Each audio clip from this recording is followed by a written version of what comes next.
Mana Doniyor aka, mashinangizni kaliti. Arena to'lib jonimga tep ketdi. Mashinangiz boshingizda qolsin. Bekor qilding, hali yalinib kelasan.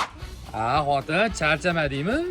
Adasi, ishdan chiqib kuraga chiqmadingizmi? Mashinangiz arenasini to'lashingiz kerak. Ya xotin, puli tashishni qilma, pul ko'p. Endi maza qilib yashaymiz. Mashinani topshirib yubordi.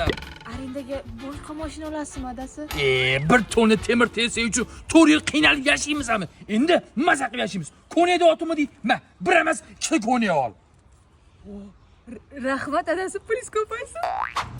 Mashinangni berib yuborib qiynalmayapsanmi? Ya maza ekan, 1700 so'mga Yunusobodga borib keldim. Avtobusda oldilar, mashinaga benzin qo'y, radarga tush, shtrap to'la, tirbandli, mashina buzilib qol, asabzorlik. Maza qilib yurma og'ayni.